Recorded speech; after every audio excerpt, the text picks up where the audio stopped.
Bonsoir à tous, bienvenue sur la chaîne toujours proche des populations. Merci de vous informer sur RTI2 à la une de l'actualité de ce début de semaine. À Sandégué, dans le nord-est de la Côte d'Ivoire, des personnes en situation de handicap ont créé une ONG pour s'entraider afin de subvenir à leurs besoins. Reportage dans quelques instants. À l'international, en pleine guerre à Gaza, le gouvernement palestinien remet sa démission. Merci pour votre fidélité. C'est un mets beaucoup prisé par les Ivoiriens. Le placali est fait à base de pâte de manioc. Au marché Keïta de Yopougon-Siporex, plusieurs sacs de placali sont stockés par semaine. Dans ce marché, ce plat célèbre est vendu aux revendeurs et aux consommateurs en gros et en détail. Pour ces derniers, le placali est plus bénéfique par rapport aux autres aliments car vendu à moindre coût. Voici le compte-rendu de nos reporters Abdoulaziz Guira, Aïcha Guiri et Ansita Diarra. Bonne dégustation. Au quartier Siporès, dans la commune de Yopougon, Dago vient d'acquérir 6 sacs de pâte de manioc pour un peu plus de 120 000 francs CFA. Cette pâte est destinée à fabriquer de l'atiéké pour la vente. En moyenne, il espère obtenir un bénéfice de près de 90 000 francs CFA. J'ai acheté avec les femmes. Les gens chargent pour moi pour envoyer ça dans mon quartier. Ça a servi à faire de l'atiéké et du placali aussi. C'est pour revendre. Où j'habitais, il y avait une femme qui payait et elle revendait en gros. Donc j'ai vu que comme ma femme sait faire de l'atiéké, j'ai vu qu'en prenant avec ces femmes et puis faire de l'atiéké, ça peut servir aussi dans le quartier. Comme les gens ont besoin de la nourriture, donc ça peut servir aussi. Dans ce marché, ce sont plusieurs centaines de sacs de pâte de manioc qui sont déchargés chaque semaine. Cette pâte, tant prisée par les Ivoiriens, se trouve sur plusieurs étals du marché. Ici, on retrouve des commerçantes grossistes et détaillantes. On s'en va acheter au village, on creuse les maniocs et puis on l'écrase. Quand on finit d'écraser, on met mania. Mania, c'est manioc, boule de manioc. On fait bouillir. Et quand ça devient un peu pourri, on prend pour mélanger dedans. Et si ça devient placali. Où moi je prends, je dis à les femmes de rendre bien propre, ça va rentrer dedans, il va y avoir des saletés dedans. Les saletés qu'on peut trouver, c'est les tiges de manioc. On s'arrange pour ne pas qu'on trouve les sables dedans. Les clients s'en procurent aussi pour la fabrication du placali, soit pour la vente, soit pour la consommation à domicile. Moi, j'achète le placali dans le cadre de commercialiser, c'est-à-dire, quand j'achète, je fais les boules de 100 francs sans sauce pour pouvoir vendre. Placali, là, c'est bon nourriture à Abidjan. Si ce n'est pas placali, là, il n'y a pas de deuxième manger à Abidjan. À Keko, c'est placali. Rien cher, 1 kilo, 600. Ça là, j'ai payé 1500, on peut manger aujourd'hui, demain on peut manger. Après demain on peut manger. Ça peut faire une semaine, ça ne gâte pas. La vente des placali est un business rentable. À preuve, le chef d'affaires de cette commerçante installée à proximité du palais de la justice dans la commune de Yopougon. Je vends placali, ça fait au moins 10 ans ici. Ça mal attaché comme ça. Je peux vendre pour 6 000, 7 000. Ce qui est ici, c'est ma soeur qui fait et puis elle me livre ça. Donc c'est 100%. Les gens mangent beaucoup le placali. Quand moi ils sont 600 Ivoiriens et puis on est bien, c'est le café ivoirien qui est là. C'est bien fait. Comme nos mamans à la maison, donc on est habitué, c'est comme ça. La production du manioc baisse pendant la saison sèche, d'où la hausse du prix de la pâte sur le marché. Ce qui respecte tout à fait le principe de la loi de l'offre et de la demande. C'est toujours bon de se retrouver ensemble autour d'un excellent plat de placali, toute chose qui met en avant certaines valeurs, d'où la tenue d'un festival de placali sous nos cieux. Direction Sandégué, dans le nord-est de la Côte d'Ivoire, où des personnes en situation de handicap ont créé l'ONG Nyonsoi Boané dans le but de s'entraider avec des activités génératrices de revenus pour subvenir à leurs besoins. Les membres de cette ONG cultivent des produits vivriers pour être indépendants financièrement. Une action saluée par les habitants de cette localité de la région du Gontougo. Reportage Ansita Diarra et Kader Bachil. Région du Gontougo, au nord-est de la Côte d'Ivoire. Chaque matin, Apollinaire, personne en situation de handicap, quitte Sandégué en compagnie de quelques habitants de son village pour se rendre dans ce champ à Banda Kanitomora. Une fois sur les lieux, le travail peut commencer. Au programme de cette matinée, le désherbage. Pour cet espace, Apollinaire a opté pour la culture des aubergines et des tomates. Chaque matin, il faut bien arroser les plantes pour avoir de bonnes récoltes. Tout comme Apollinaire, la plupart des cultivateurs de ces champs sont des personnes à mobilité réduite. Un acte qui n'est pas fortuit. Vu la souffrance des personnes en situation de handicap, l'ONG Nyonso Boané a été créée en 2013 par Ian Apollinaire dans le but de contribuer à leur insertion socio-professionnelle. Ma femme échange avec moi dans le cadre de ses activités. Un enfant en situation de handicap, un lycéen, après le repas, dès qu'il donnait d'eau, ses frères et sœurs élèves se moquaient de lui, puis logo, puis cassé. Et très touché de cette attitude, elle m'a approché que je mette en place une ONG pour pouvoir faire la promotion des droits de cette tranche de la population. Et c'est de là que sort l'idée de mettre en place cette organisation. Nous sommes dans une zone rurale. Plein ne sont pas allés à l'école. Et l'État de Côte d'Ivoire aussi ne peut pas employer tout le monde à la fonction publique. Donc, à travers les ressources de ces champs-là, nous allons les installer en créant des activités génératrices de revenus. Avant, peut-être dans notre département, on ne savait pas que les handicapés pouvaient faire quelque chose, mais grâce à lui, on se débrouille un peu. J'ai fait une petite table, je vends des condiments, je me débrouille un peu pour pouvoir m'occuper de mes enfants. Vu leur courage, un fils de Sandégué leur offre cet espace afin de contribuer à leur épanouissement. Il dit cette terre pour faire tomate. Il a donné la terre handicapée là. Il a décidé de l'aider, il n'a qu'à faire travail là. Pour gagner, ça va réussir même. Si tout le monde fait comme pour moi, ça sera bon pour les handicapés. La détermination de ces personnes ne laisse aucun habitant de Sandégué indifférent. Il ne manque pas de leur apporter assistance lorsque l'occasion se présente à eux. L'appel que je voudrais lancer à nos frères qui sont vraiment valides, c'est d'aider les personnes en situation de handicap.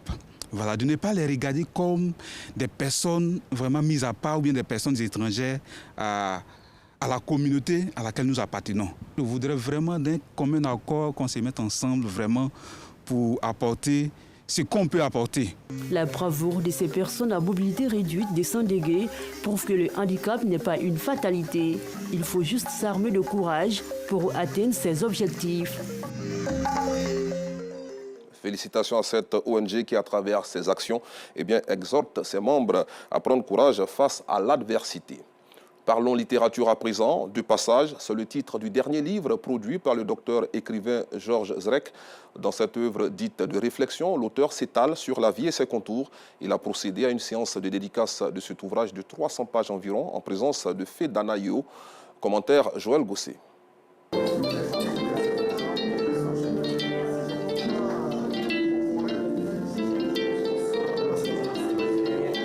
Une mélodie apaisante comme pour préparer les esprits à un moment de réflexion et d'introspection. C'est cette atmosphère qui plante le décor de la dédicace du livre De passage de Georges Zrek, un recueil de réflexions qui aborde la thématique de la vie.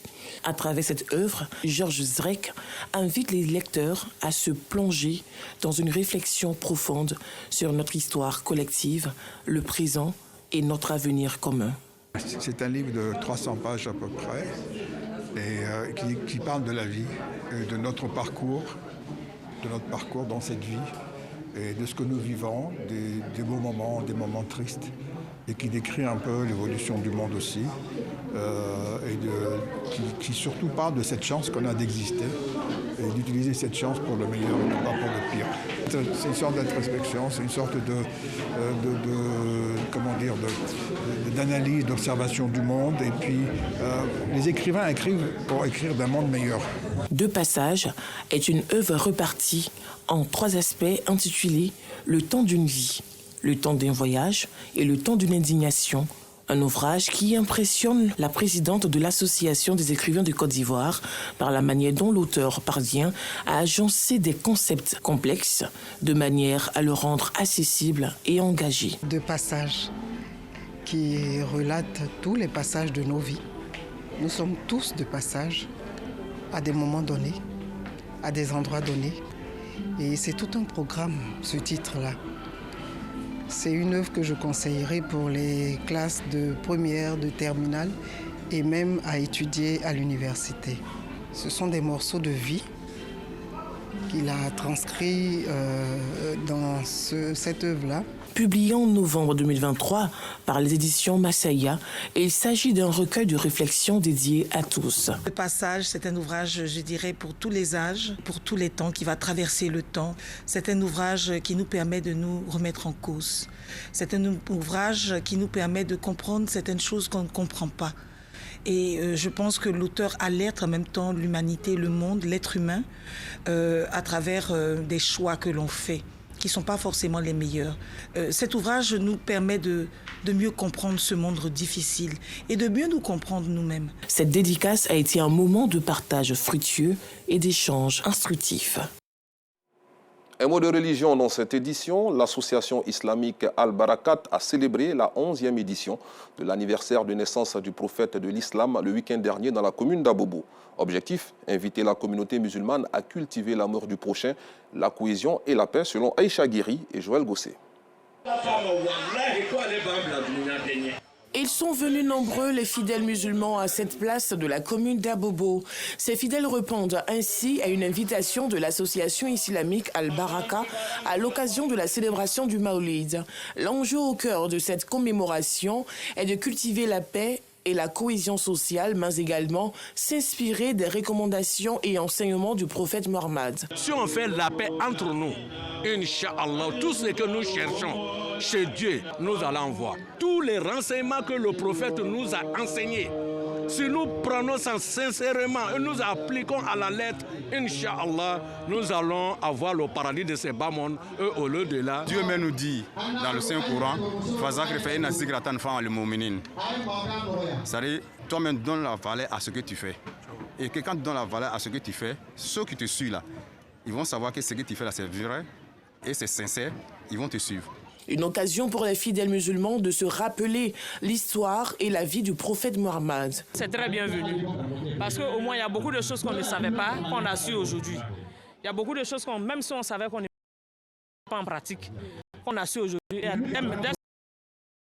Dès qu'on quitte ici, on met ça en pratique. Le message, c'est qu'on ait la crainte de Dieu. Quand tu as la crainte de Dieu, il y a certaines choses que tu ne peux pas faire. C'est un honneur pour moi de participer à ma manière, à ma façon, à l'évolution de l'islam. Et aussi à donner l'exemple à mes jeunes frères qui sont là. Je dis que si nous ne donnons pas notre religion qui est l'islam, personne ne fera notre place. Cette initiative est aussi un moment de reconnaissance et de ressourcement pour ces fidèles attachés au prophète de l'islam. Cette structure-là est créée pour avoir la cohésion sociale en Côte d'Ivoire, la paix, la tranquillité, la stabilité. Mais vous savez, on ne peut jamais avoir tous ces éléments-là. Il faut d'abord rester à l'éducation.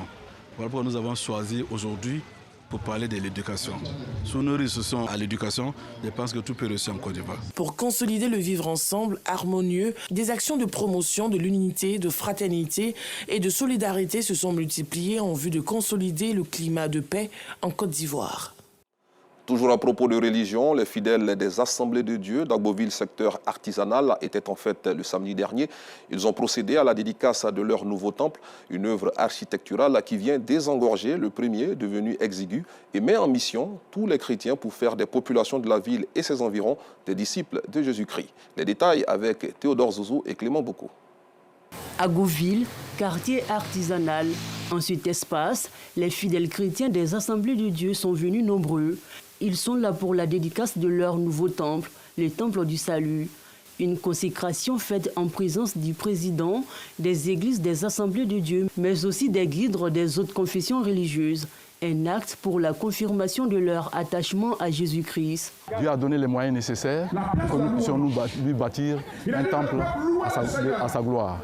Nous voulons que chaque chrétien de cette assemblée soit rempli du Saint-Esprit et qu'il manifeste les fruits de l'Esprit, de manifester la crainte de Dieu. Voilà, l'amour et la crainte de Dieu, pour permettre à ce que l'objectif assigné par le Seigneur, en nous donnant l'occasion d'avoir ce temple, eh bien, puisse être accompli. Avoir un plus grand temps pour cette congrégation religieuse, précisément pour celle des Assemblées de Dieu dans cette localité du département d'Agoville, acquiert l'adhésion des fidèles. Nous sommes très contents de voir la dédicace de ce temple érigé à l'honneur de l'Éternel, que nous bénissons d'ailleurs, nous sommes heureux parce que nous savons qu'au travers de ce temple, plusieurs seront sauvés. On a quitté depuis Bondoukou, des kilomètres pour venir. Nous sommes fiers de voir ce temple bâti pour la gloire de Dieu. Il faut que nous soyons des envoyés auprès de ceux qui n'ont pas encore connu le Seigneur pour qu'ils se joignent à nous pour dire merci à Dieu pour tout. On doit évangéliser pour remplir le temple. Les fidèles des assemblées de Dieu de ce temple consacrés à l'Éternel des armées s'engagent à prêcher la bonne nouvelle dans tous les recoins de l'Agnébitiassa. Un élément commenté par Assita Diara. Dans l'actualité nationale également, le ministre délégué en charge du sport, Metch Adje Silas, a procédé le samedi dernier à Dabou au lancement officiel de la saison sportive de l'Office ivoirien des sports scolaires et universitaires 2023-2024. Le thème choisi pour cette nouvelle saison est la détection des précisions avec Jean-Sylvain Esso. Vive l'OASU! Vive le sport à l'école! Ou que rayonne la Côte d'Ivoire dans le Conseil des Nations. C'est sur cette note que je déclare ouverte la saison 2023-2024 des compétitions OASU. Les hostilités de l'Office ivoirien des sports scolaires et universitaires OASU pour la saison 2023-2024 a débuté par une séance d'étirement et d'échauffement suivie d'un gigacross qui a vu la participation de 3000 élèves des établissements du primaire et secondaire de la ville de Dabou. Assetou Touré termine sur la première marche du podium filles au niveau du primaire. Chez les garçons, Sikeli Zuzuko Serge est le vainqueur.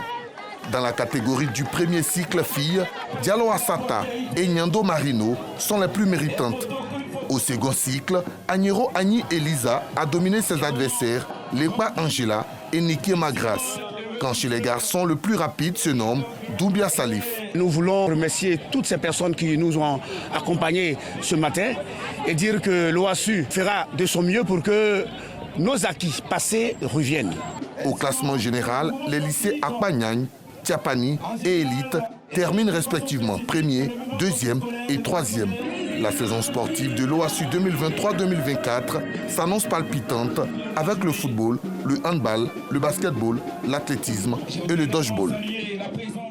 De l'autre côté de la frontière nord-ouest de notre pays, en Guinée, les 13 centrales syndicales du pays ont appelé tous les secteurs privés, publics et informels à une grève générale et illimitée à partir de ce lundi pour réclamer la baisse des prix des denrées de première nécessité, mais aussi la fin de la censure des médias. Plusieurs radios et télévisions sont à l'arrêt dans le pays, ne pouvant plus diffuser leurs programmes. Les appels au dialogue des autorités, du patronat, des leaders religieux n'ont pour l'instant donné aucun résultat. Les syndicats ont maintenu leur mot d'ordre.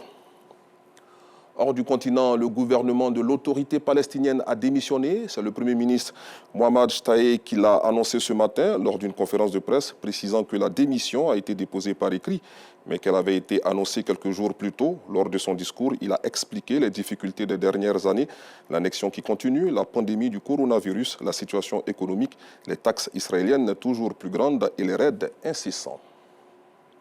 Point final, merci d'avoir suivi cette édition. Excellente soirée sur RTI2.